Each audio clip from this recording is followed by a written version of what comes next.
তো আল্লাহ তাআলা আমাদের কাছে চান তাকওয়া। আমরা এখানে আলহামদুলিল্লাহ সবাই মুসলমান কিনা, মুমিন কিনা বলেন? আলহামদুলিল্লাহ। অতএব আল্লাহ তাআলা আমাদের কাছে চায় তাকওয়া।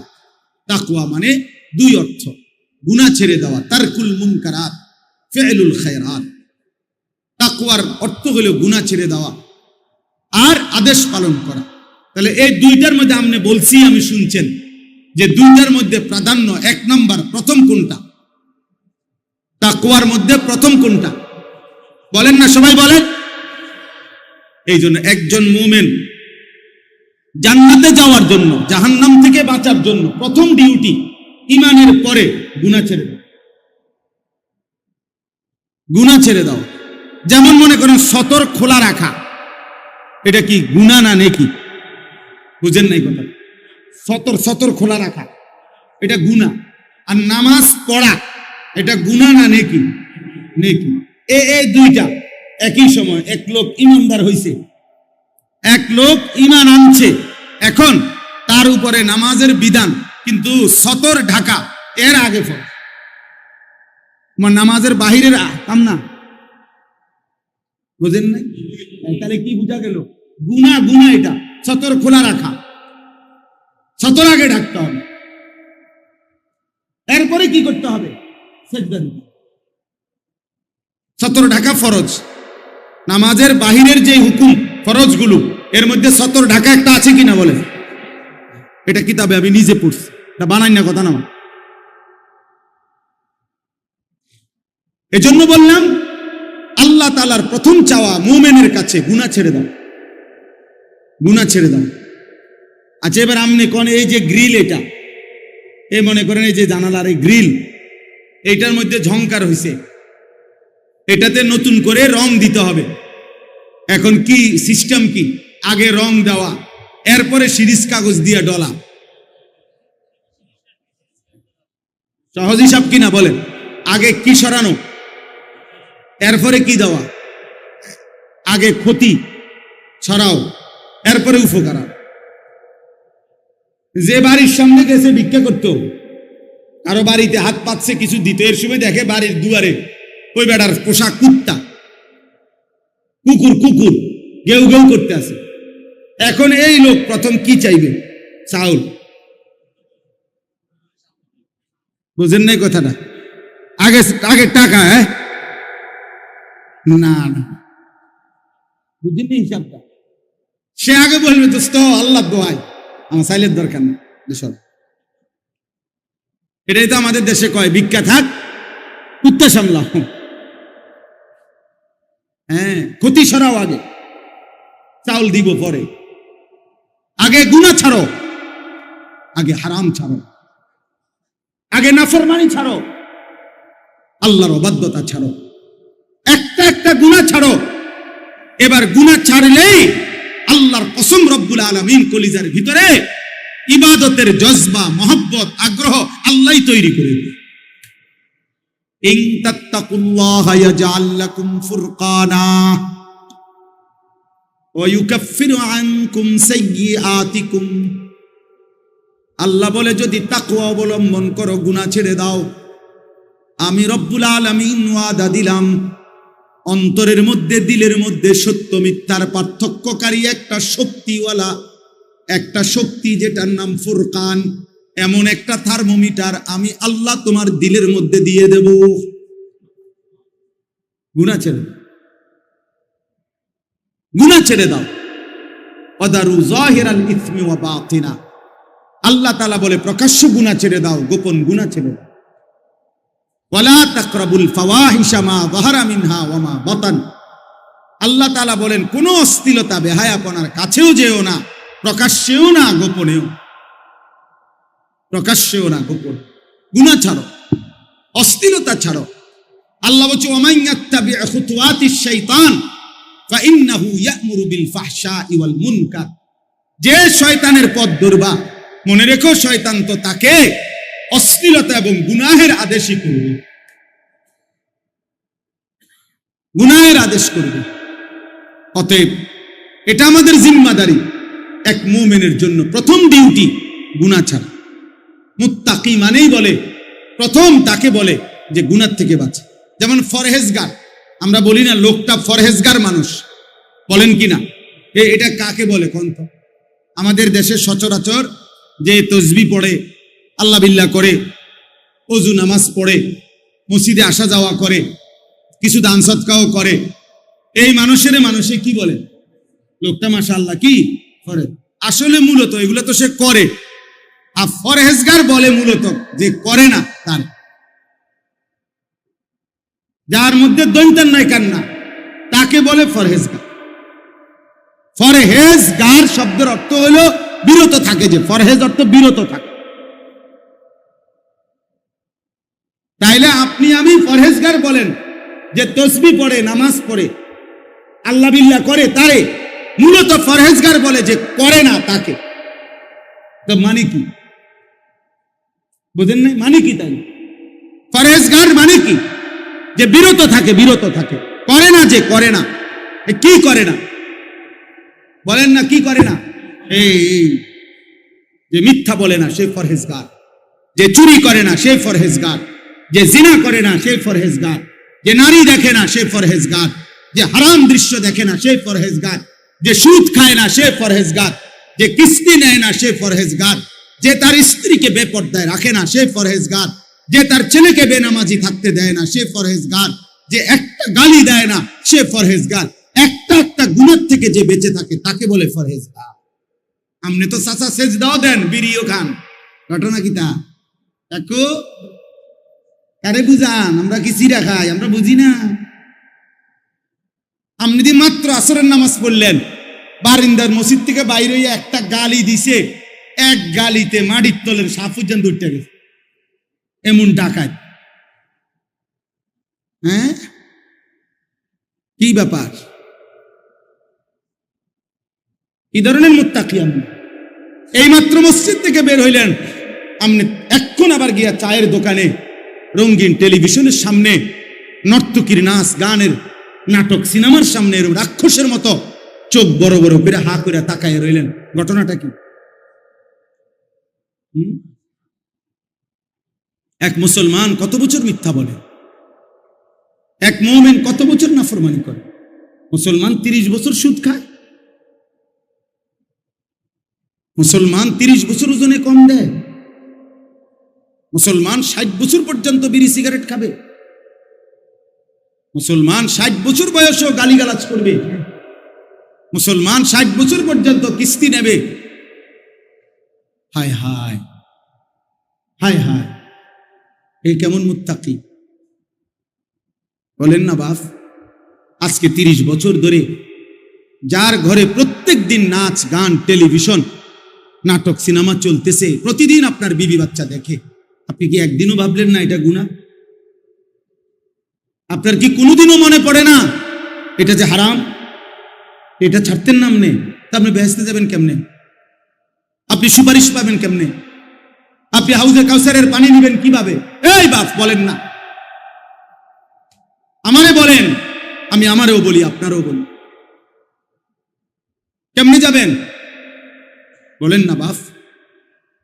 সুপারিশ মানে কি? নবী সাল্লাল্লাহু আলাইহি সাল্লাম সুপারিশ করবেন, এ কথা তো 100 সত্য, কিন্তু সুপারিশ মানে কি? উম্মত, নবীর এ কথার অর্থ তো এই যে নবী বলেছে, উম্মত তুমি বিড়ি খাইতে খাইতে কবরে আসবা, আমি সুপারিশ করে জান্নাত দেব, এই তো না? তুমি গালি দিতে দিতে কবরে আসবা, আমি সুপারিশ করে জান্নাত দেব। তুমি কিস্তি রাইখা কবরে আসবা, আমি সুপারিশ করে জান্নাত দেব। তুমি তোমার ঘরে রঙিন টেলিভিশন রাইখা মৃত্যু পর্যন্ত তোমার টাকা দিয়া বিল দিছ, তোমার টাকা দিয়া ডিশের বিল দিছ, এরপরে কবরে আসবা, আমি নবী তোমারে সুপারিশ করে জান্নাত দেব, হাউজে কাউসারের পানি পান করাই দেব। এরই তো নাম সুপারিশ। হাসরের মাঠ ফুটবল খেলার মাঠ নাকি? হাসরের মাঠ মস্কারি। হ্যাঁ, সুপারিশের কোনো নিয়ম কানুন নাই, কথা বলেন না কেন? হাউজে কাউসারের পানির কোনো নিয়ম কানুন নাই, এটা 15 টাকার বোতল, এটা মাম পানির বোতল মনে করছে। কি ও বাপ, হ্যাঁ, এত সহজ হয়ে গেল আখেরাত। 30,000 টাকা মসজিদে দিছেন, বেহেশত। 4টা ফ্যান দিছেন মসজিদে, বেহেশত। এই আখেরাতের মূল্য 4টা ফ্যান 12,000। 3-12,000 টাকা, আখেরাতে তো মামুলি। 1 কোটি টাকাও যদি দান করে থাকেন তো এটা তো একটা আমল, কথা বুঝেন নাই। 100 কোটি টাকাও যদি দিয়ে থাকেন তো এটা তো একটি নেক আমল। দান সাদাকা এটা পুরা ইসলাম নাকি একটি নেক আমল? তো বাকিগুলো বলেন না ইমরান ভাই,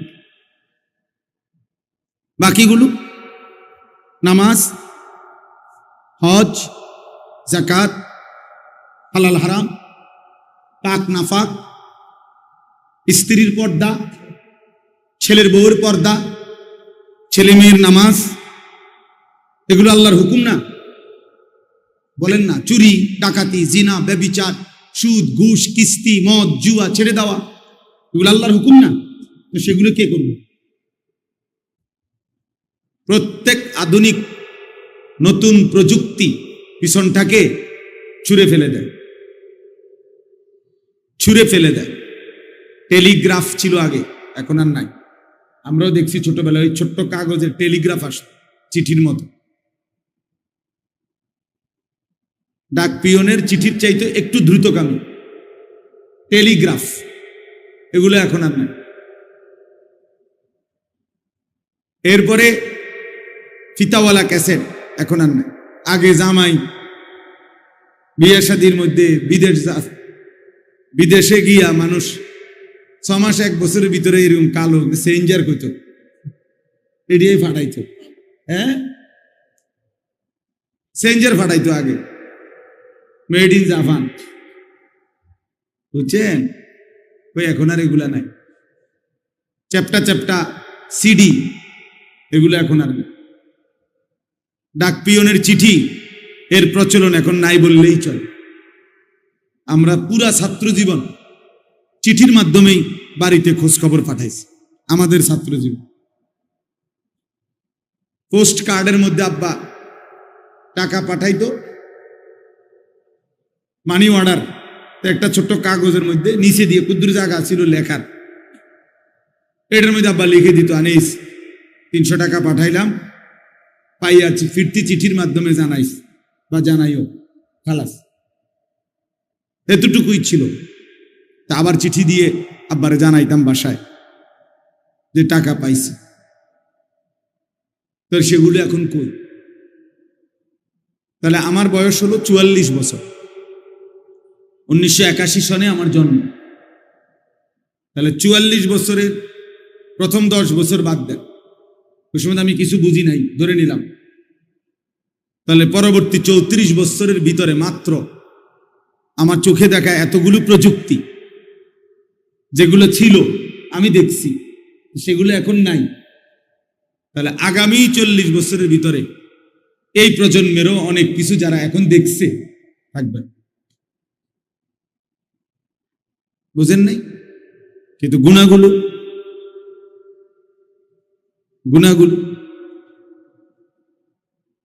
সেটা মুছবে কিভাবে?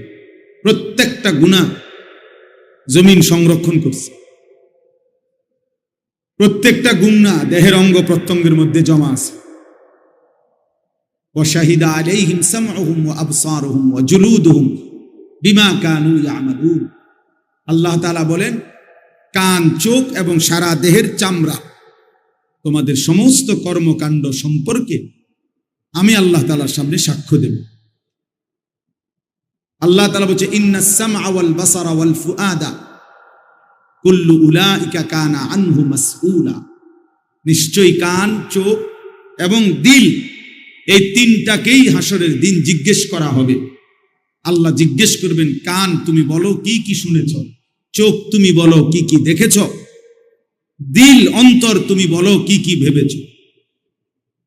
প্রতিটা ভাবনার হিসাব দিতে হবে, প্রতিটা ভাবনা, হৃদয়ের প্রত্যেকটা কল্পনার হিসাব দিতে হবে। বেডি আরেকজনের সামনে বসে বসে ভাবলেন, অসৎ কল্পনা করলেন। ইয়াউমা তুবলাস সারাইর, আল্লাহ তাআলা বলেন, তোমাদের গোপন বিষয়গুলো অন্তরের হাসরের দিন খুলে দেওয়া হবে,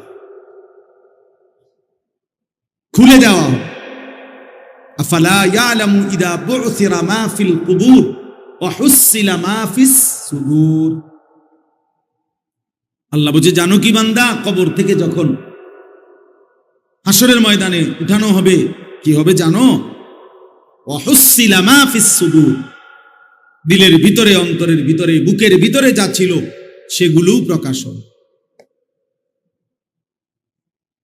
সেগুলোও প্রকাশ হবে। চিন্তা করেন তো, আমাদের অন্তরে কত কল্পনা জল্পনা। প্রত্যেক মানুষ চোখ দিয়ে যা দেখে তা প্রথম গিয়া জমা হয় অন্তর। অন্তর, এজন্য আরবিতে বলে আল আইনু মিরআতুল কলব।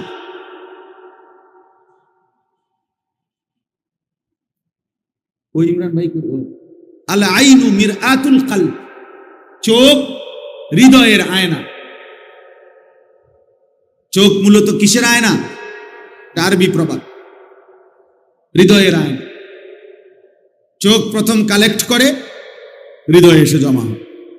এরপরে এই হৃদয় থেকে যাবতীয় প্ল্যান প্রোগ্রাম, সামনে কি আগাবে না না আগাবে, এই নারী আরো দেখবে কিনা না দেখবে, এই নারীরে ভালোবাসবে কিনা, তার পিছনে পিছনে গুড়গুড় করবে কিনা, আরো কত রকমের অসৎ কি কি হইতে পারে, পুরা প্ল্যানিংটা এরপরে দিলে বসে বসে করতে থাকে। আগে চোখ তথ্য সংগ্রহ করে, এরপরে অন্তর প্ল্যানিং সাজায়, প্ল্যানিং সাজায়। এই জন্য দোস্ত, এটা জরুরি। শুধুমাত্র মোবাইলে জমা হবে, কোনো ফায়দা হবে না, এগুলা থাকবে না। এই যে সমস্ত ছেলেরা ইউটিউবার, এই যে স্ট্যান্ড নিয়ে ভিডিও করে না জায়গা জায়গায়, ওদের সাথে আমরা অনেকবার কথা বলছি। এদের এগুলোর মধ্যে অনেক বিধি নিষেধ আছে।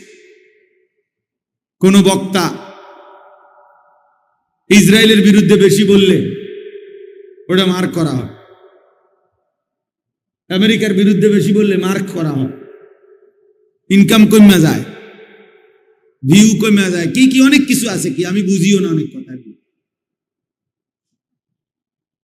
বুঝছেন? অর্থাৎ যত কিছুই বলি আমরা, ফেসবুক বলেন আর ইউটিউব বলেন, এটা নিয়ন্ত্রণ তো ইহুদিদের হাতে। শতভাগ নিয়ন্ত্রণ কার হাতে? ওদের ভায়া না হয়ে আমাদের কাছে আসেন, ওরা আগে দেখে। প্রত্যেক অক্ষর বা যে ভাষায় বলুক ইংলিশে ট্রান্সলেট হয়। কথা আমি যদিও বাংলা বলতেছি, শতভাগ ইংরেজিতে সেটা কি হয়? ট্রান্সলেট হয়। সবার, তারা প্রতি অক্ষর বুঝে কি বলতেছে। বয়স্ক মুরব্বীরা এগুলো বুঝতেন না, আর বুঝার দরকার নাই। যে কয়দিন আছেন না বুঝে সান কবরে যেতেন পারেন, বুঝলে মাথার ধরতো না। আপনি বলবেন আয়ো, এটি বুঝি কথা। প্রথম আমারে যেদিন বলছে যে আরো আগে, যে হুজুর ডাইরেক্ট সৌদি আরব থেকে কথা বলে, ছবিতে দেখা যায়, আমি বেড়া পাগল বেড়া। পরে দেখছি না, ঠিকই কথা দেখা যায়।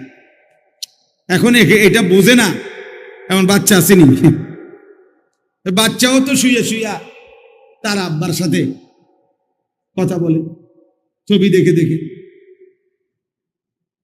এখনকার AI, লেটেস্ট প্রযুক্তি, এরা কৃত্রিম এক ধরনের বুদ্ধিমত্তা, কৃত্রিম একেবারে 800 কোটি মানুষ সম্পর্কে তথ্য তাদের কাছে, পৃথিবীর যেই কোনো বিষয় তাদের কাছে তথ্য। এই মোবাইলের অ্যাপস, আপনি আমার নাম জিগান, হ্যাঁ আমার 14 গোষ্ঠীর ঠিকানা বলুন। এটা মানুষ না, মানুষ না, এটা আপনার এক ধরনের অ্যাপস, অর্থাৎ প্রযুক্তি, আধুনিকতা। তাইলে বোঝা গেল প্রতি মুহূর্তে নিত্য নতুন আধুনিকতা, প্রযুক্তি আসতেছে। কুরআনুল কারীমের মধ্যে আল্লাহ তাআলা বলছে, ওয়া ইয়াখলুকুকুম মা লা তা'লামুন ওয়াল খাইলা ওয়াল বিগালা ওয়াল হামিরা লিতারকাবুহা ওয়া যিনা ওয়া ইয়াখলুকুকুম মা লা তা'লামুন। আশ্চর্য আয়াত। আল্লাহ তাআলা বলেন, ঘোড়া, গাধা, খচ্চর, এগুলো আমি আল্লাহ তাআলা এখন তোমাদের যানবাহন হিসাবে, চড়ার জন্য সৌন্দর্যের উপকরণ হিসাবে দিলাম। যেমন একজন লোকের একটা প্রাইভেট কার, এটা একটা সৌন্দর্যময় জিনিস, তার একটা বাহন। আল্লাহ বলেন এখন আমি তোমাদেরকে চড়বার জন্য গাধা, ঘোড়া, খচ্চর দিলাম। তবে শোনো, এখানে শেষ না। ওয়ায়াখলুকুকুম, আল্লাহ তোমাদের জন্য সৃষ্টি করতে থাকবেন মা লা তা'লামুন, যা তোমরা জানো না। সামনে আস্তে আস্তে বাড়তে থাকবে। ওয়ায়াখলুকু মা লা তা'লামুন, এবং তিনি সৃষ্টি করবেন ওই জিনিসগুলো যা তোমরা কি এখন জানো। তাইলে সেই গাধা, ঘোড়া, খচ্চর আধুনিক হইতে হইতে হইতে হইতে এখন কত অত্যাধুনিক যানবাহন, অত্যাধুনিক যানবাহন। আমরা যুগ যুগ ধরে, এক সময় ছিল হজে যাইতো আল্লাহর বান্দারা, আজ থেকে 50 বছর 100 বছর আগে, যে পানির জাহাজে করে জীবনের তরে গ্রাম সকলের থেকে দোয়া দায়িক নিয়া, সমস্ত লেনদেন ক্লিয়ার করে, মাপসাপ নিয়া, এরপরেই কি যাইতো আল্লাহর ঘরে হজে যাইতো। মানে আর কোনোদিন ফিরবে কিনা তার কোনো নিশ্চয়তা নাই। 6 মাস 1 বছর পরে আল্লাহ আনাইলে আবার কি আসতো, ফেরত আসতো। এখন ফজরের নামাজ বাংলাদেশে পড়লে জোহরের নামাজ হারাম শরীফে গিয়া পড়ে। 6 ঘন্টায় বিমান ফ্লাইং হইলে ঢাকা এয়ারপোর্ট থেকে জিদ্দা 6 ঘন্টা পরে নাম, মাত্র 6 ঘন্টা। তাইলে বলে, যাই হোক, আমার বলার উদ্দেশ্য হলো, প্রিয় ভাই নওজোয়ান, মোবাইলের এই আসক্তি একদিন ফকির বানায় দিবে। একদিন ঘুম থেকে জেগে দেখবা তোমার কিছুই নাই, কিন্তু তোমার গুনাহগুলো রয়ে গেছে। একদিন হারামগুলো সব রয়ে গেছে। এটা হলো বাস্তবতা, এটা হলো বাস্তবতা। আল্লাহ তাআলা আমাদের প্রত্যেককে হেফাজত করেন।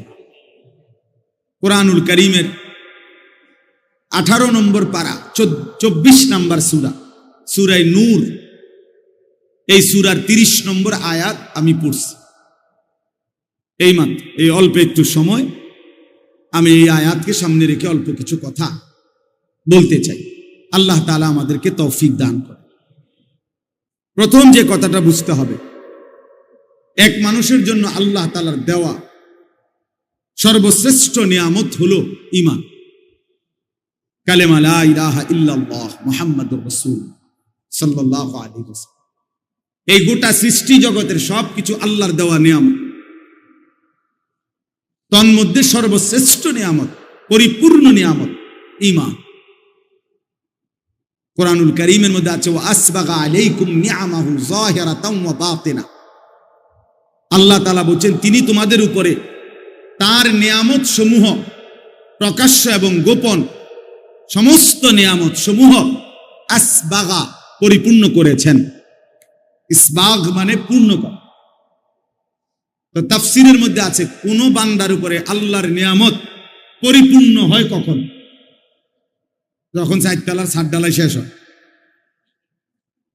কি বলে, উনি যেটা টার্গেট দিছে 4 তলা বিল্ডিং, এটা যখন পূর্ণ শেষ হয়।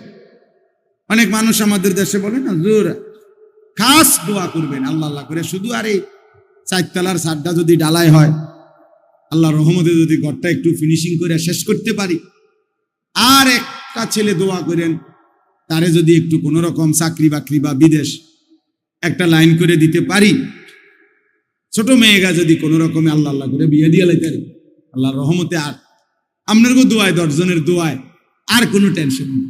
মাশাআল্লাহ, জিন্দিগির মাকসাদ ক্লিয়ার। পৃথিবীতে যে উদ্দেশ্যে আসছিল 4 তলা শেষ করার জন্য, আল্লাহর দয়ায় 4 তলা শেষ হয়েছে। দুনিয়ায় আসার মাকসাদ ছিল ছোট ফুলাগা পর্যন্ত বিদেশ পাঠানো, আল্লাহর পাকের দয়ায় ফুলাগাও বিদেশ গেছে, মাইয়াগাও বিয়া দিছে। আল্লাহর মেহেরবানি, পৃথিবীতে আসার উদ্দেশ্য ওনার হাসিল হয়েছে। এখন আর কোনো টেনশন, এখন আর মরলেও কোনো দুঃখ নাই। মরলেই তো ফেরেস্তা আফেল মালটা নাস্তা পানি নিয়ে ফেরেস্তা কবরে বসে রয়েছে, আপনি শুধু মরবেন না, আপনি মরণের জন্য না বসে রয়েছে ফেরেস্তা। এই হলো মুসলমানের হিসাব। এক মুসলমান এটা বললে এর চাইতে বড় আফসোস আর কি হইত। মরে না বুড়া মিয়া, কেন? মনে হয় নাতিকার বউ ছাইয়া যেতে পারতাম না, না ঠিক তো না। আফসোস, জীবনের একটা আকাঙ্ক্ষা শেষ। এই নাতিকার বউটা যদি ছাইয়া যেতে পারত, মরল আর দুঃখ ছিল না, কারণ উনি জানে কবরে প্রথম প্রশ্ন আপনার নাতির বোন নাম কি। এটা হলো সুয়াল জবাব প্রথমটা। এই জন্য উনি চাচা মরে না, নাইলে উনি আরো 2-4 বছর আগে মারা যাইত। শুধু নাতির বউগের লেগে মরে না। আফসোস, আমারে বলছি এটা, আমি মিথ্যা বললাম, আমাকে বলছি। বললাম যে এরকম তাড়াহুড়া করতেছেন কেন ছেলের বউয়ের জন্য? ধীরে সুস্থে দেখেন। কয় তার দাদা বিস্তার করে গেছে, এবারটা ওয়াশ নিয়ে আস। আমি আমার যেটা বলছি আর ওয়াশ নিয়ে আস, ওয়াশ নিয়ে আস মানে কি? নিঃশ্বাসে নিঃশ্বাসে আর কি ওয়াশ নিয়ে আসে। এ কথা কয় হুজুর, যা রে নাতিকার বুঝি বলছে, কোন রকমে আজরাইল বলে উনি রুহুটা ধরে রাখছে। আস্তাগফিরুল্লাহ, আস্তাগফিরুল্লাহ।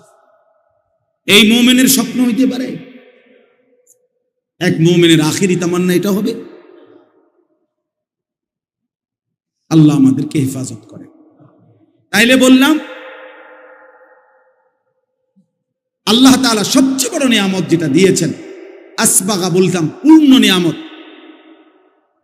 একজন বিশ্ববিখ্যাত মুফাসসির হযরত আব্দুল্লাহ ইবনে আব্বাস রাদিয়াল্লাহু তাআলা আনহুমার ছাত্র মুজাহিদ ইবনে জবর রাহমাতুল্লাহি আলাইহি, মুজাহিদ জগৎ বিখ্যাত মুফাসসির ছিলেন, তাবিঈ। উনি বলছেন কোন বান্দার উপরে আল্লাহর নিয়ামত পরিপূর্ণ হয় কখন? যখন ওই বান্দা ঈমানের দৌলত লা ইলাহা ইল্লাল্লাহের নিয়ামত যখন পায়, তো তখনই বলা হয় যে আল্লাহ তাআলা তার উপরে নিয়ামত পূর্ণ করেছেন। ঈমানবিহীন গোটা দুনিয়া, আল্লাহবিহীন গোটা দুনিয়া যদি 1000 লক্ষ বারও পায়, সে কিছুই পায় না। আল্লাহকে পেয়ে গোটা দুনিয়া যদি কিছু না পায়, সে কিছুই হারায় নাই। আমার শায়েখ আল্লামা মুফতি মুশতাকুন নবী কাসিম হুজুর এটা বেশি বলে, আল্লাহকে পেয়ে যদি সব হারায়, কিছুই হারায়নি। আল্লাহকে না পেয়ে যদি সব পায়, কিছুই পায়। মুজাহিদ আজম আল্লামা শামসুল হক ফরিদপুরি রাহমাতুল্লাহ আলাইহি এটা বলতেন, তুমি আল্লাহকে পেয়েছো, সব পেয়েছো। তুমি আল্লাহকে পাওনি, কিছুই পাও। হাকিমুল উম্মত মুজাদ্দিদুল মিল্লাত হযরত মাওলানা শাহ আশরাফ আলী থানভী রাহমাতুল্লাহ আলাইহি আজাল্লে শ্রেষ্ঠতম খলিফা খাজা আজিজুল হাসান মজজুব রাহমাতুল্লাহ আলাইহি বলতেন, জুতু মেরা তু সব মেরা। আল্লাহ যখন আপনি আমার, সবই আমার, আসমানও আমার, জমিনও আমার। আগার একটু নেহি মেরা তো কুই শাই নেহি মেরা। আপনি আমার নাই নয় তো আমার আর কিছুই। যার আল্লাহ নাই তার কিছুই, যার রব নাই, যার মালিকের সাথে বন্ধন নাই, আল্লাহর সাথে যার বন্ধন নাই, খোদার কসম তার জীবনে কিচ্ছু, তার কিছু না। কারামাদিন ইশতাদ্দাত বিহির রিহু ফি ইয়াউমিন আসিফ। আল্লাহ তাআলা বলছেন, বেঈমান নাফরমান পাপীর সারা জিন্দেগীর আমল কর্ম আল্লাহ বলছে ওই তুষের মতো, ওই ছাইয়ের মতো, যে ছাই এমন জায়গায় স্তূপ দিছে যে কিছুক্ষণের মধ্যে একটা ঝড়ো বাতাস এসে এই ছাই সব উড়াইয়া ফেলছে, আর একটা ছাইও আর ফিরাইয়া আনার সুযোগ নাই। খোদার কসম আল্লাহ বলেন, নাফরমান পাপীর আল্লাহকে বাদ দিয়ে যা করছে, এই আমল, এই মেহনত, এই কর্মকাণ্ড এরকম ছাই যেটা বাতাসে ঝড়ে উড়িয়ে নেয় ওরকম। আমালুহুম কারামাদিন ইশতাদ্দাত বিহির রিহু ফি ইয়াউমিন আসিফ। আরেকটা আয়াত কি? আরেকটা হলো কাসারাবিন বিকিয়াতিন ইয়াহসাবুহু যামআনু মাআন হাত্তা ইযা জাআহু লাম ইয়াজিদহু শাইআ। আল্লাহ বলেন নাফরমান পাপীর সারা জীবনের কর্মকাণ্ড ওই রকম মরিচিকার মতো, যে তৃষ্ণার্ত ব্যক্তি প্রখর রৌদ্রের মধ্যে দূরে তাকিয়ে দেখে পানি থই থই করতেছে, যখন পানির কাছে গিয়ে যায় দৌড়ায়া গিয়া দেখে কিছুই না। কাসারাবিন মরিচি, যে ভাবছিল ওইগুলো পানি। এই যে আমাদের এসব ফিজ ডালা রাস্তার মধ্যেও প্রখর রৌদ্রে দূরে তাকায় দেখলে বোঝা যায় যে মনে হয় যেন কি পানি চকচক করছে, কিন্তু কাছে গেলে কি, আল্লাহ কোরআনে উদাহরণ দিয়েছে। আল্লাহ তাআলা বলছে সমস্ত নাফরমান, আল্লাহ বলছে কুল হাল নুনাব্বিউকুম বিল আখসারিনা আমালা আল্লাযীনা যাল্লা সা'য়ুহুম ফিল হায়াতিদ দুনিয়া ওয়া হুম ইয়াহসাবুনা আন্নাহুম ইউহসিনুনা সুনআ। আল্লাহ বলছে সমস্ত পাপী নাফরমান, সমস্ত হারামখোর, আল্লাহর অবাধ্যতা করে উপার্জনকারী যা করেছে দুনিয়ায়, আল্লাহ তাআলা বলে খাসারা খাসারা, লস লস, ক্ষতিগ্রস্ত ক্ষতিগ্রস্ত। যারা মনে মনে ভাবছিল আমি বড় সুন্দর সুন্দর কাজ করেছি, হুজুর বিল্ডিং করেছি দেখার মতো, একটা বাউন্ডারি ওয়াল দিছি ছায়া থাকার মতো, একটা গেট করছি 3 লাখ টাকা SS5 এর গেট, এক একটা দরজা বিশ্বাস করেন হুজুর একদম মালয়েশিয়ান সেগুন কাঠ, 1 লাখ টাকার কমে একটা দরজা নাই। ইয়াকুলু আহলাকতু মালাল লুবাদা, দুনিয়ার সাজানোর জন্য অনেক টাকা খরচ করছি। আল্লাহ তাআলা বলেন ও ভাবেছিল অনেক সুন্দর কিছু করেছে, আসলে ও খাসারা, ও লস লস, ক্ষতিগ্রস্ত ক্ষতিগ্রস্ত।